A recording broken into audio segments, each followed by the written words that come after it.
Welcome and welcome back. My name is Jerry Hall. Today I'm starting a new series called Welcome to Crypto. This is for new folks that are brand new or relatively new to the digital asset / cryptocurrency space.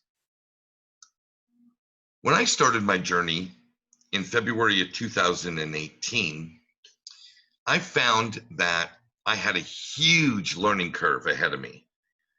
To truly understand what these digital assets, these cryptocurrencies were doing, I needed to increase my knowledge of capital markets, stocks, bonds, commodities, real estate, precious metals, gold, silver. I had to get an understanding of the global economy, which led me to trying to figure out monetary policy. How is currency created? Well, I'm going to provide in this video 3 seminal pieces that will help put this whole puzzle together for you. It starts with Mike Maloney. Mike Maloney's Hidden Secrets of Money is an 8-part series where he goes in and discusses the history of money and the history of monetary policy. This is, of course, extremely important because once you understand currency creation and the difference between currency and money, or currency and hard assets, it's difficult to really understand the value proposition that crypto brings to the table. Here's a clip. History of a fiat currency, a piece of paper that's unbacked by anything, surviving? Short answer, no. Long answer, no. And here's why. When Addison Wiggin took over at the Daily Record, when they got cranked up, Bill Warner asked him to catalog all of the fiat currencies throughout history and what happened to each of them. Addison dutifully went to work. Within a short period of time, he had gone through the alphabet. All the fiat currencies that started with the letter A were done. They all went to zero. He was halfway through the letter B, and all the fiat currencies that started with the letter B, and there were 600 of them in just the first letter and a half of the alphabet, and every single one of them went to zero. Every one. 600 fiat currencies that start with the letter A, and half of the ones that start with the letter B are 600 of these things.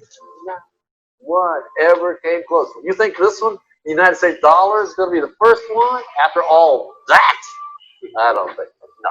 No. No currency, fiat currencies ever survived. None. This next piece I want to bring is Real Vision Finance. Now, Real Vision Finance is a multi-tiered subscription service geared at bringing the best financial intelligence to a viewing public or a subscription base. However, they also have a free YouTube channel where a tremendous amount of content can be consumed for free.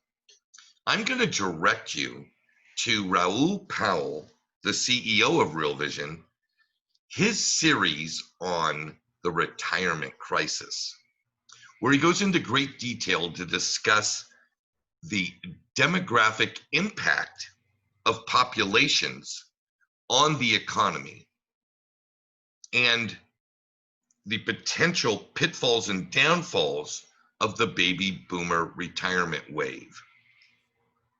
Tremendous insight, and I think very important, unpacks a tremendous amount of things that are impacting each and every one of us on a daily basis. Here's a clip. We all know the story that there's too few millennials and younger people paying into the system to pay for these retirees. The maths don't add up, so the entitlements can explode. And these numbers can be in the hundreds of trillions of dollars. But I don't want to talk about that. I also don't want to talk about the defined benefit pension system. That's another big story that I think many of you are aware of. We've seen it all across America and all across Europe, into the UK, where defined benefit pension schemes will never be able to afford to pay out the promises that they had to the retirees. You see, the returns in financial markets weren't quite as good as the snake oil salesman on Wall Street told everybody. And that was a problem. It's kind of like a Ponzi scheme. The first people to get out made all the returns. The last people to get out get nothing. And that's the real issue. The real issue is all of this is coming to a head because everybody is about to retire. If you look at the chart of the baby boomers reaching retirement age, you can see it's a demographic wall. Currently, we're retiring at about 3.9 million in America alone, baby boomers. And it goes up in a straight line all the way through to 2027. What we've got is more and more people every year retiring. That is an extraordinary state of affairs because retirees have a different behavior pattern than the average person. You can see the chart in a different way here. You can see that the average retirement age is currently around 64 in America. And this year, 2018, the average baby boomer is 64. It's telling us the average person is destined to retire this year. But the real question is here, who can afford to retire? Lastly, I have found a tremendous amount of value in following Michael Saylor, the CEO of MicroStrategies, an incredibly intelligent man and insightful.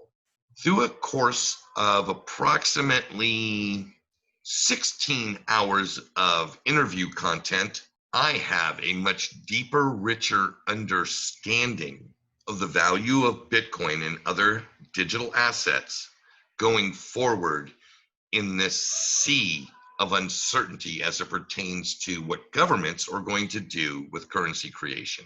Here's a clip. On one hand, I realized I have a lot of cash. On the other hand, I realized I was going to generate a lot of cash. And then I realized it was worthless. And I realized it was worthless because the monetary expansion rate went from about 5% a year to 15% a year. And we actually expanded the money supply by 24% a year in the US this year. So everybody knows about money printing and all the stimulus. Well, I went from not caring to thinking, well, we'll save the cash, get a yield on it, and figure out what to do with it, to realizing that we're going to lose about 15% of our purchasing power every year for the next 4 to 5 years. And so a block of 500 million in cash looks like a melting ice cube.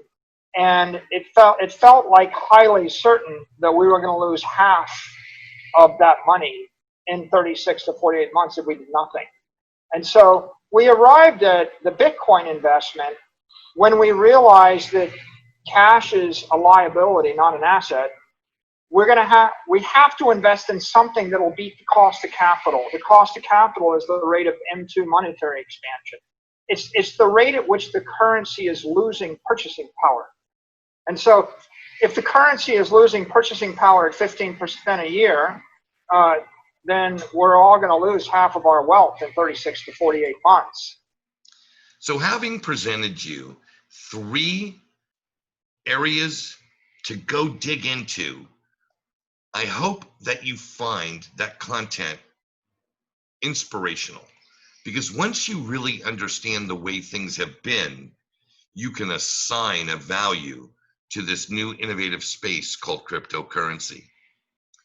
Thanks for tuning in, folks. If you found this content valuable, please hit the like and subscribe button. Hit the notification bell if you want to be notified of future videos. And until next time, everybody, Pura Vida.